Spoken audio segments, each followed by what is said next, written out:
तो हम लोग मेटल्स एंड नॉन मेटल्स पढ़ रहे थे। तो हमने मेटल्स और नॉन मेटल्स की बहुत सारी प्रॉपर्टीज पढ़ ली थी, इलेक्ट्रोपॉजिटिविटी, इलेक्ट्रोनेगेटिविटी, रिएक्टिविटी सीरीज भी हम लोगों ने कंप्लीट कर ली थी। किसकी क्रिया सबसे पहले होती है, कौन सबसे बाद में क्रिया करेगा, कोई दिक्कत यहाँ पे। अब हम लोग इसी क्रम में क्या पढ़ते हैं, धातुओं के रासायनिक गुण, केमिकल प्रॉपर्टीज ऑफ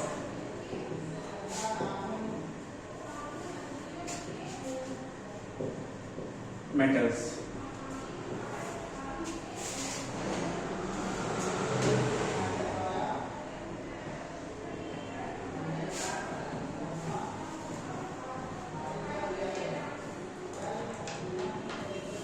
धातुओं के रासायनिक गुण। तो रासायनिक गुण क्या होंगे, मतलब उसमें कुछ ना कुछ केमिकल चेंज होगा, तभी वो क्या है, उसके रासायनिक गुण है। तो सबसे पहले हम क्या बताते हैं, जब भी कोई मेटल ऑक्सीजन या हाइड्रोक्साइड O2 या OH के साथ रिएक्ट करती है, तो जो सॉल्यूशन बनेगा, जो भी रिजल्ट आ रहा होगा, वो कैसा होगा, अल्कलाइन नेचर का होगा, यानी कैसा, क्षारीय प्रकृति का होगा।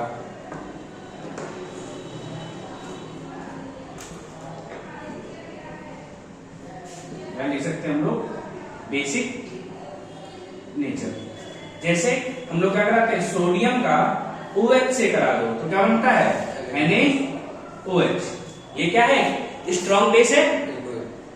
फिर पोटेशियम का OH से करा दो तो क्या बनाता है, KOH।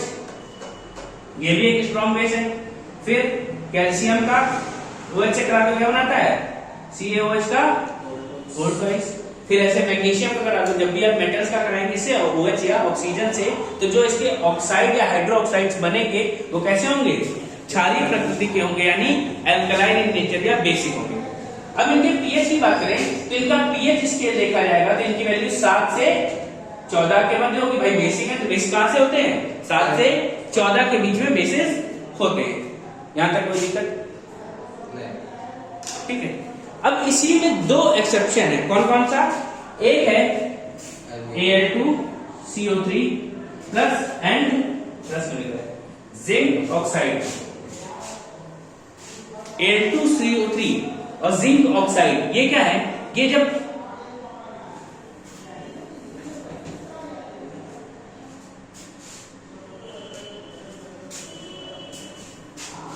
देखो Al2CO3 एंड ZnO, ये दो एक्सेप्शंस है, लेकिन इसके यानी एक्सेप्शंस क्या होते हैं, अपवाद। मतलब क्या, ये क्षारीय प्रकृति के नहीं होंगे। जब ये एसिड के साथ रिएक्ट करेंगे यानी अम्ल के साथ क्रिया करेंगे तो अम्लीय प्रकृति दिखाते हैं, और जब बेस के साथ करेंगे यानी क्षार के साथ, तब ये क्षारीय प्रकृति दिखाते हैं। कोई दिक्कत। और ऐसे एलिमेंट्स यानी ऐसे कंपाउंड या तत्व जो क्या दिखा रहे हो, पॉजिटिव भी दिखा रहे हो, नेगेटिव या एसिडिक या बेसिक दिखा रहे हो, उनको हम क्या बोलते हैं, एम्फोटेरिक मॉलिक्यूल या उभयधर्मी अणु। इनको क्या बोलेंगे, एम्फोटेरिक मॉलिक्यूल या उभयधर्मी अणु। उभयधर्मी धातु, मेटल्स है ना, यहाँ तो मॉलिक्यूल लिखा है, मेटल्स लिखो, कोई दिक्कत है, तो इसको नोट कर लो। क्या देगा आपने, जब भी कोई धातु ऑक्सीजन या हाइड्रो ऑक्साइड यानी OH के साथ क्रिया करती है तो कैसा सॉल्यूशन बनाती है, अल्कलाइन सॉल्यूशन बनाती है। कोई दिक्कत, या जो कुछ भी बनेगा वो क्या बनेगा, अल्कलाइन बनेगा, क्षारीय बनेगा, बेसिक नेचर का होगा। कोई दिक्कत यहाँ पे, ठीक है। या जब देखो, जब मेटल का ऑक्सीजन के साथ रिएक्शन करते हैं क्या बनता है, ऑक्साइड, ऑक्साइड बनता है, मेटल ऑक्साइड, MgO बनेगा, CaO बनेगा। ये तो तुमने पढ़ा कि calcium oxide, magnesium oxide, ZnO zinc oxide, तो ये सब क्या करते हैं, जब ऑक्सीजन के साथ रिएक्शन करते हैं तो ये सब क्या बनाते हैं, ऑक्साइड। और जब OH के साथ रिएक्शन करते हैं तो hydro oxide.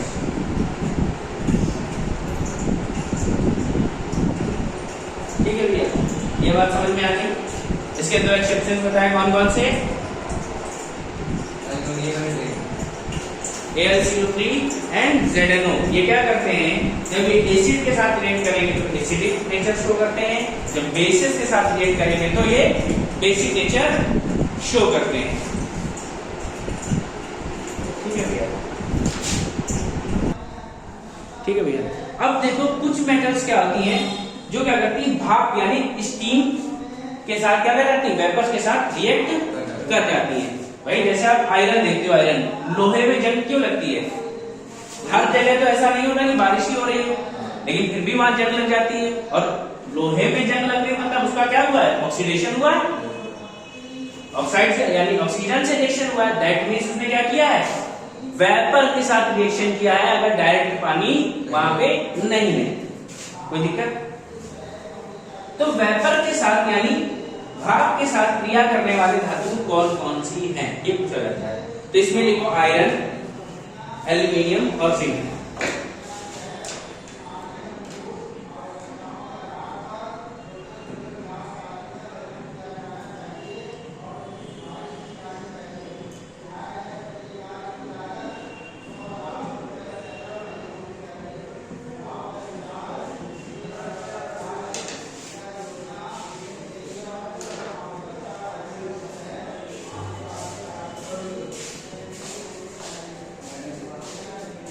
Metals that react with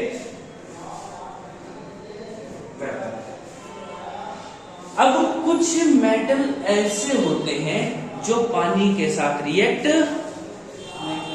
नहीं करते हैं। ठीक है, क्या पानी के साथ क्रिया नहीं करते हैं? वो कौन कौन से हैं? पानी के साथ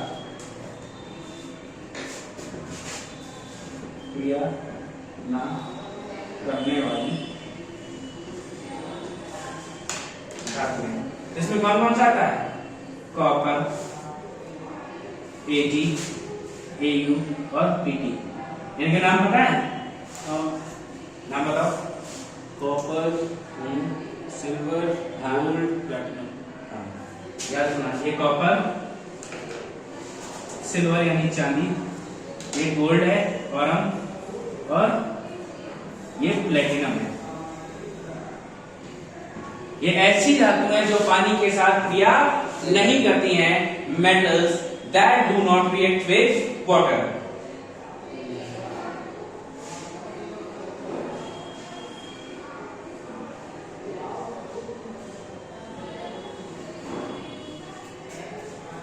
ठीक है भैया, यहां तक बात समझ में आ गई? कोई दिक्कत है? नोट कर डालो फटाक से।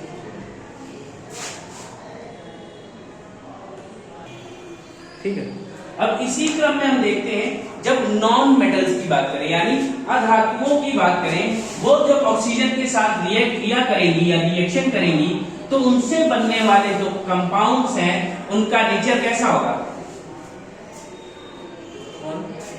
Non metals. अरे हम ये पूछ रहे हैं उनका नेचर कैसा होगा? दोनों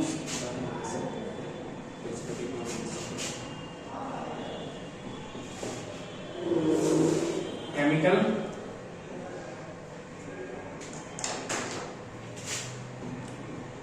प्रॉपर्टीज ऑफ नॉन मेटल्स। तो ध्यान रखना, जब भी कोई नॉन मेटल क्या करेगा, ऑक्सीजन के साथ क्रिया करेगा, तो जो ये क्या होगा, ये जो कंपाउंड बनेगा ये होगा एसिडिक नेचर का, यानी अम्लीय होगा। दैट मीन्स इसका पीएच कितना होगा? 0 से 7। कोई दिक्कत यहाँ है?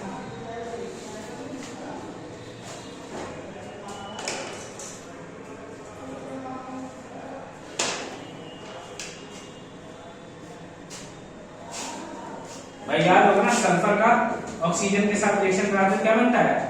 SO2 बन जाता है।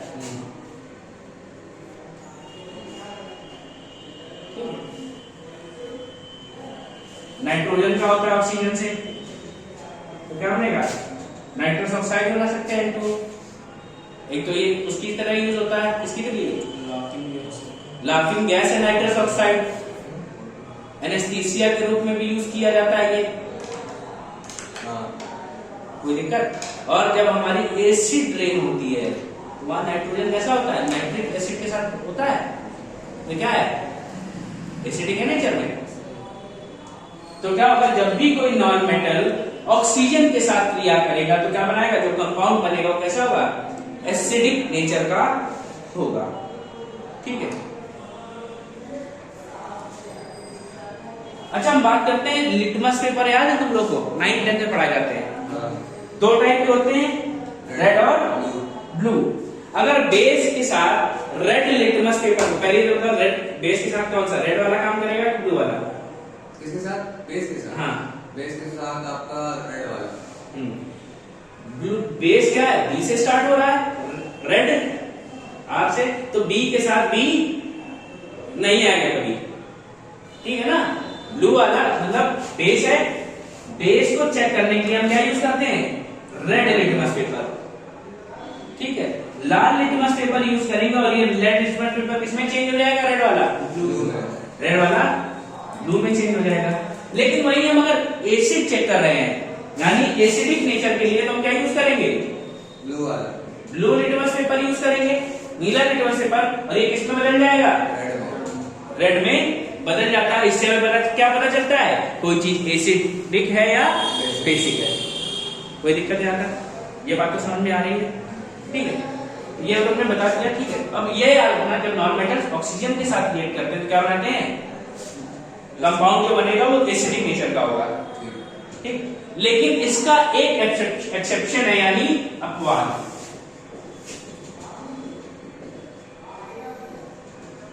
वो कौन है, हाइड्रोजन चाचा।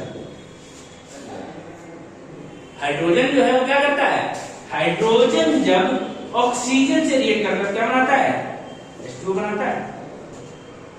और पानी क्या है, पानी हमेशा एसिडिक भी हो सकता है और बेसिक भी हो सकता है। पानी में अगर एसिड मिला दो तो क्या हो जाएगा, एसिडिक हो जाएगा, और बेस मिला दो तो बेसिक हो जाएगा। दैट मीन्स ये क्या है, ये एम्फोटेरिक मॉलिक्यूल है, यानी एम्फोटेरिक, ठीक है, नॉन मेटल। हाइड्रोजन क्या है, एम्फोटेरिक है, एम्फोटेरिक नॉन मेटल है, उभयधर्मी अधातु है, कौन, हाइड्रोजन। यहां तक कोई समस्या नहीं है, कोई चीज ना समझ में आई हो नोट कर लो, ठीक है। तो नॉन मेटल देखो, ऑक्सीजन तुम लोगों ने लिखा, नॉन मेटल प्लस O2 करते हैं तो क्या बनता है, एसिडिक कंपाउंड बनेगा। अब देखो, अब भैया हमें क्या करना है, एक एक नॉन मेटल्स के बारे में तो जो पढ़ेंगे उससे पहले हमें मेटल, एक एक मेटल के बारे में पढ़ना है, वो क्या क्या बनाता है, उसका कहां कहां प्रयोग किया जाता है। तो सबसे पहले आप इस क्रम में लिखेंगे किसको, सोडियम।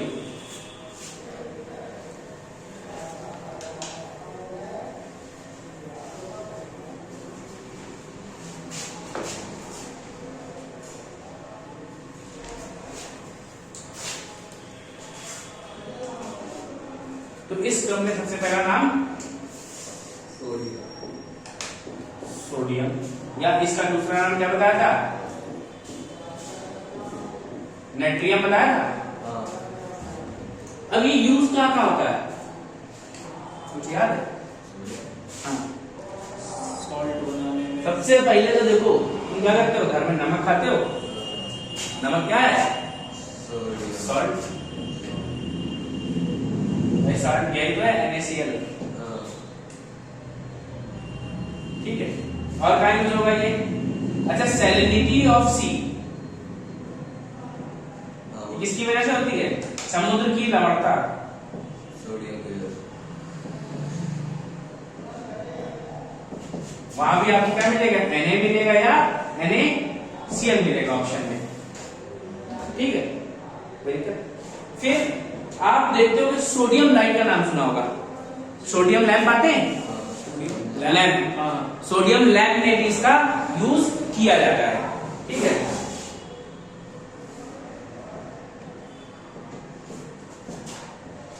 सोडियम लैंप में यूज किया जाता है इसका, कोई दिक्कत? और कहाँ यूज किया जाता है? Liquid nitrogen sodium, liquid sodium, liquid sodium use किया जाता है न्यूक्लियर रिएक्टर में, ठीक है?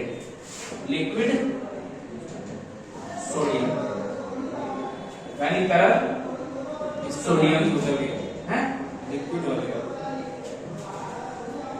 लिक्विड सोडियम न्यूक्लियर रिएक्टर में यूज होता है। लिक्विड तरल सोडियम न्यूक्लियर रिएक्टर यानी परमाणु न्यूक्लियर रिएक्टर में प्रयोग होता है, कोई दिक्कत यहां तक? ठीक है। और क्या क्या बनता है इससे, और कुछ याद करो?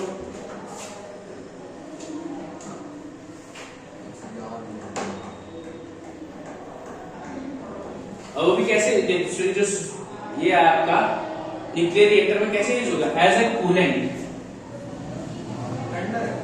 हाँ, प्रशीतक के रूप में प्रयोग किया जाता है ये, एज अ कूलेंट यानी प्रशीतक, ठीक है भैया? इसको नोट करो। और बताएं, अच्छा आप देखते होंगे कभी कभी आपने कुल्फी खाई? कुल्फी, कुल्फी में कभी कभी कैसा स्वाद आता है? नमक का स्वाद आता है।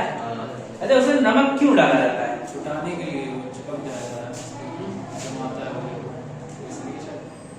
देखो दो रिएक्शंस होती हैं, एक होती है एंडोथर्मिक, एक होती है एक्सोथर्मिक। एंडोथर्मिक रिएक्शन में क्या होता है?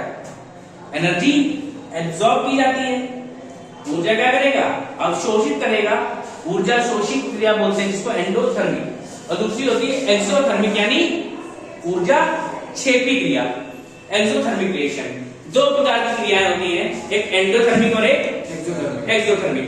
दोनों क्रियाओं में क्या हो रहा है? एक में ऊर्जा ले रहे हैं, दूसरी में भी ऊर्जा लेते हैं, बट ध्यान रखना एंडोथर्मिक जो होती है वो क्लोज चैम्बर में होती है।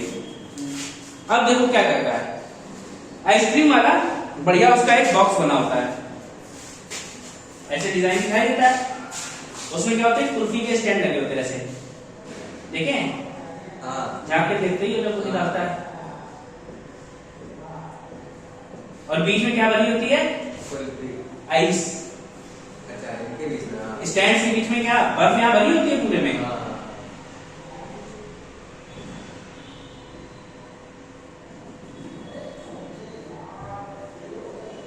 ऐसे यहां बर्फ बनी होती है। अब क्या होता है, जैसे ही वो बर्फ में नमक डालेगा, क्या कर रहा है? सॉल्ट डालेगा, तो क्या करेगा? अब उसको चाहिए एनर्जी। अब उस बर्फ और नमक को क्या चाहिए? ऊर्जा चाहिए। और उसने जो मिक्सचर डाला था बाहर से, वो क्या था? उसमें थोड़ी सी एनर्जी थी, यानी हीट थी। राइट, हीट क्या है? फॉर्म ऑफ एनर्जी है ना, ठीक?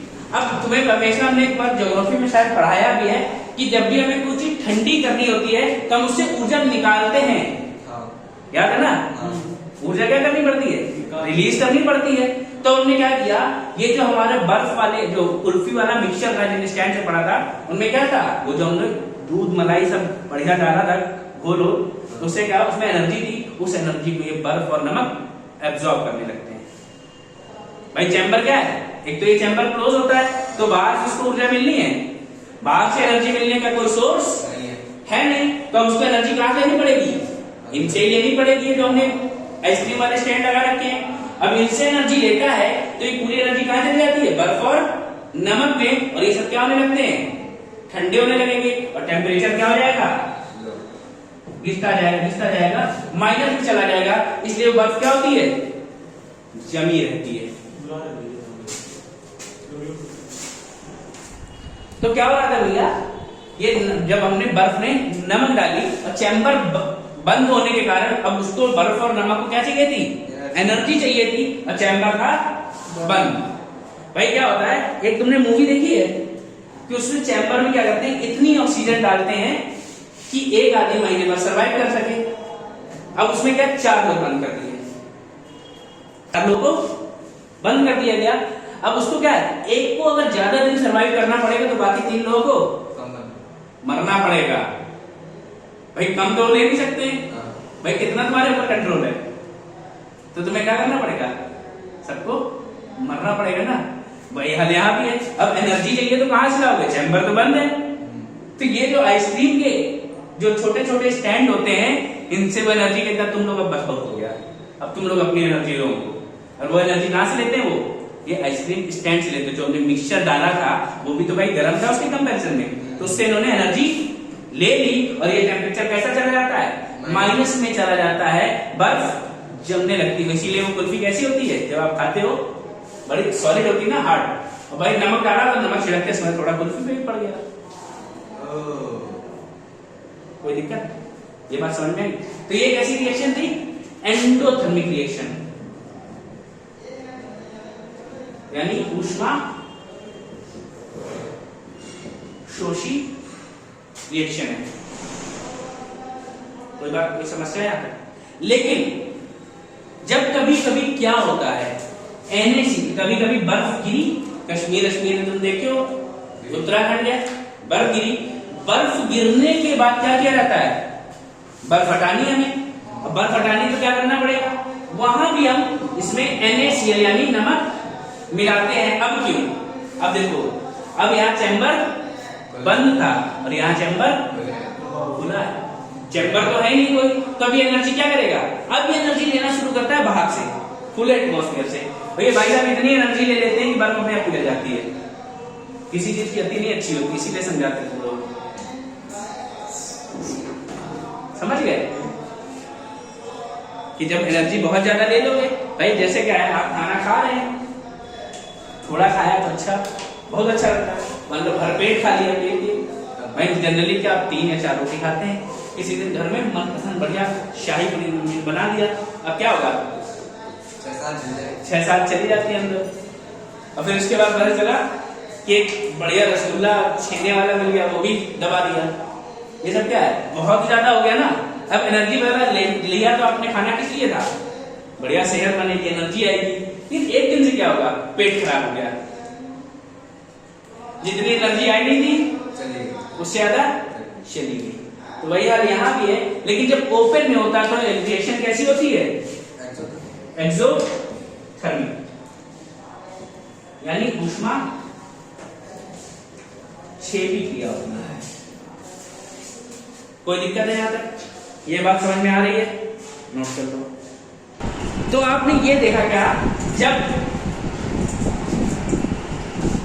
अब आपने क्या देखा, जब नमक में, इसको उड़ा दें ऊपर वाला, या नहीं लेते हैं, जब नमक में आइस मिलाया गया, या आइस में नमक मिलाया गया, नमक में आइस अच्छा नहीं लगता ना, आइस में नमक यानी NaCl मिलाया गया, तो ये कैसा काम कर रहा है, एक फ्रीजिंग मिक्सचर का काम कर रहा है। ये क्या कर रहा है, बर्फ को पिघलने से रोक रहा है। लेकिन कब, जब ये क्लोज चैम्बर में है, ठीक है। यही नमक जब आइस, ये क्या होगा, क्लोज चैम्बर में, ठीक है। यही जब आइस में NaCl मिलाया जाएगा, कब, ओपन में, तो क्या होगा, ये मेल्टिंग का काम करेगा, मेल्टिंग एजेंट, दो काम कर रहा है। ध्यान रखना, NDA और CBS में क्वेश्चन पूछे जाते हैं, कभी कभी SSC का मन हो जाता है तो वो भी पूछ लेता है।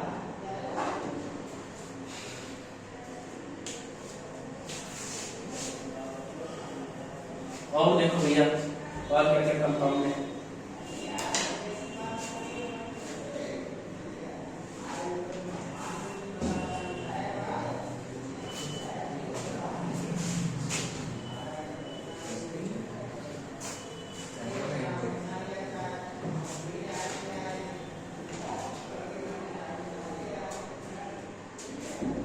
अब किसका नाम जानते हो,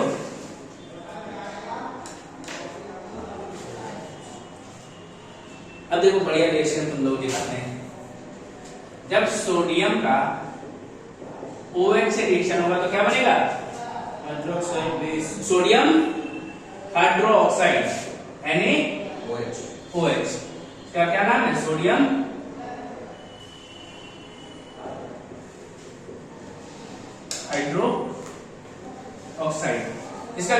जानते हो क्या होता है? Sodium caustic soda. Caustic soda. और कास्टिक सोडा कहाँ यूज होता है? कास्टिक सोडा हाँ,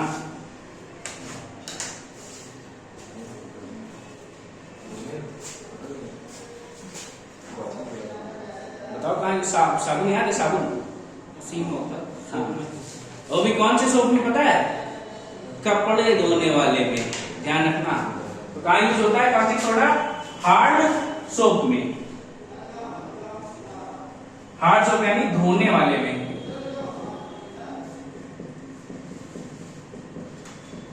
धोने वाला साबुन आप क्या मतलब समझते हैं?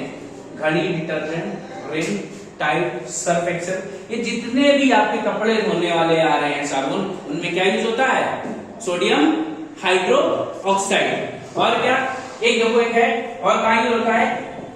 और ये प्योरिफिकेशन ऑफ वाटर पेट्रोल, ये वहां यूज होता है। ठीक, ये तो हमने इसका यूज कर लिया। जब हम क्या करें, अब इसका NaOH का यानी कास्टिक सोडा का कार्बोनिक एसिड यानी H2CO3 के साथ रिएक्शन करवा दें, यानी क्या है? कार्बोनिक ऐसे एसिड। अब जो चीज बनेगी उसको क्या बोलते हैं? Sodium bicarbonate. क्या बोलते हैं? सोडियम बाइकार्बोनेट यानी Na2CO बाइकार्बोनेट है, बाई Na2CO3। By NaHCO3। अच्छा सॉरी, ये सोडियम बाइकार्बोनेट नहीं है, सोडियम कार्बोनेट है। ठीक है, ये क्या है? Sodium carbonate.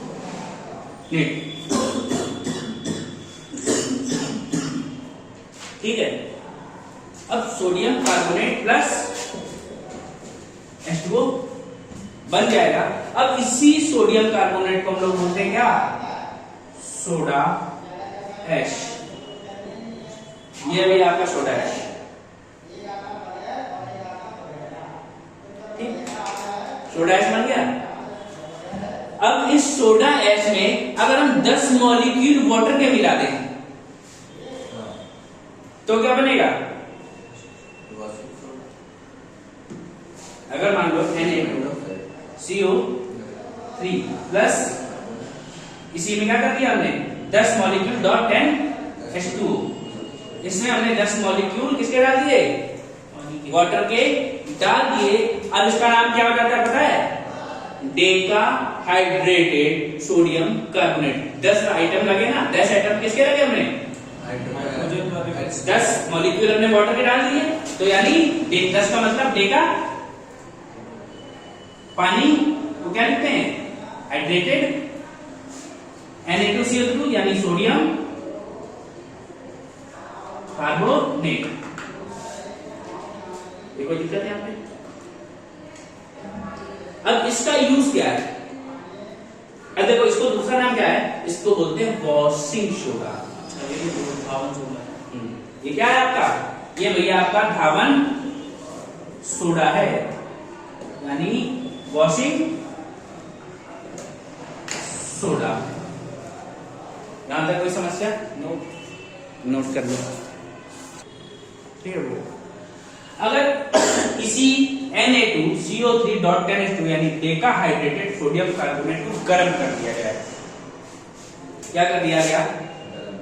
गर्म कर दो।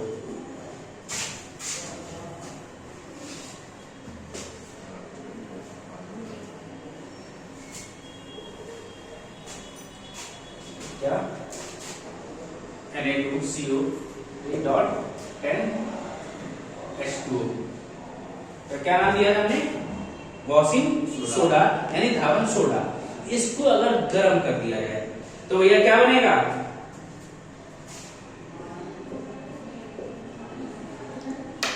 NaHCO3। इन भाई साहब का नाम है बेकिंग सोडा। और ये कहाँ यूज होता है? भाई खाने में लोग खाने में यूज करते हैं। भैया घर में क्या करना है, घर में मम्मी इडली बनानी है, थोड़ा बेकिंग सोडा डाल दो, फूल जाएंगी। बढ़िया काला जामुन बन रहा है, रसगुल्ला, उसमें भी कहीं थोड़ा डाल दो तो फूल जाएंगी। गुलगुला सुने, गुलगुला? तो गुलगुले में भी क्या करते हैं घर वाले, बेकिंग सोडा डालते थे, गुलगुले भी फूल जाते हैं। तो इन सब जगह क्या यूज होगा, बेकिंग सोडा यूज किया जाता है। अच्छा ये याद रखना, ये जो आपका धावन सोडा है यानी वॉशिंग सोडा है, ये प्यूरिफिकेशन ऑफ वाटर में यूज होता है। लिख लेना इसके बगल में, यूज्ड इन प्यूरिफिकेशन ऑफ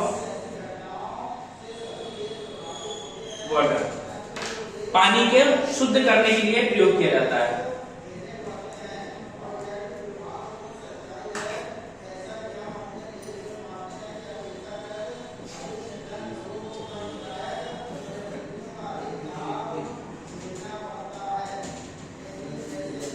ये बात समझ में आ गई? कौन? ये Na2CO3.2 यानी वॉशिंग सोडा को पानी को प्योर करने के लिए यूज किया जाता है। जब हमने यही वॉशिंग सोडा को गर्म किया तो हमें क्या मिला, NaHCO3। ठीक है, ये क्या है, ये बेकिंग सोडा है। ये किस में यूज होता है?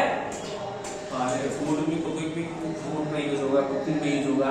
कभी कभी तुमने सुना होगा, वहां पेट्रोल पंप देखी, पेट्रोल पंप में कुछ ऐसे बाल्टियां टंगी मिलती हैं, उनमें क्या भरा होता है, sand plus NaHCO3, sand plus NaHCO3, sand plus NaHCO3। तो ये क्या करते हैं, किसमें यूज किए जाते हैं, यूज एज फायर एक्सटिंग्विशर, यानी ये आग बुझाने के लिए प्रयोग किए जाते हैं। भैया याद रहेगा ना, कोई दिक्कत है यहाँ तक? ठीक है, लिख लो, sand plus baking soda is used as fire extinguisher.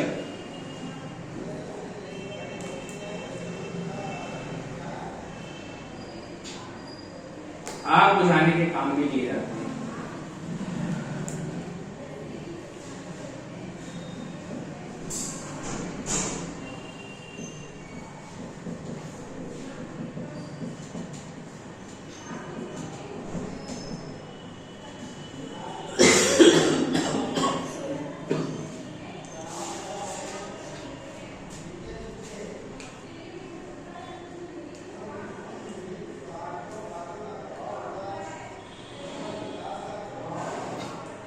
ठीक है, या बेकिंग सोडा के साथ इसका दूसरा नाम क्या है, सोडियम बाइकार्बोनेट। ये है सोडियम बाइकार्बोनेट, ध्यान रखना। ठीक है, जब किसी भी बीच में H लगा होगा तो बाई, O लगा होगा तो हाइको। याद है, जब आप विरंजन ट्यूटर पढ़ेंगे तो याद होगा, यानी ब्लीचिंग पाउडर।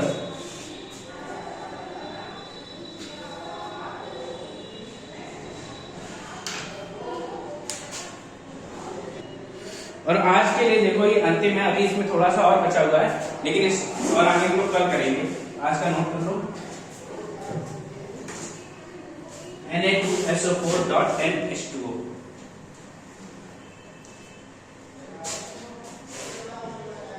Na2SO4.10H2O। ठीक है, इसको क्या बोलते हैं, सोडियम सल्फेट डेटा हाइड्रेटेड। या इसका एक नाम बहुत बढ़िया है, याद है किसी को, ग्लोबल सॉल्ट। नहीं, ये याद रखना, ग्लोबल सॉल्ट लिख के आता है, तुमसे कभी सोडियम सल्फेट डेटा हाइड्रेटेड नहीं पूछेगा। या ग्लोबल सॉल्ट लिख के दे दिया तो उसका पूछेंगे नाम क्या होता है। ठीक है, या पूछ लेता है ग्लोबल सॉल्ट का फॉर्मूला क्या होता है। और ये भैया यूज कहाँ होती है, ये बात है, ये यूज होती है पेन किलर में। जब दर्द निवारक गोलियां खाते हैं उसमें प्रयोग किया जाता है, यूज्ड इन पेन किलर्स। और आपका वो वाला दर्द निवारण नहीं हो पाएगा इसमें, समझ रहे हो? ठीक है, आज के लिए इतना ही रखते हैं, बाकी हम लोग कल कंटिन्यू करेंगे।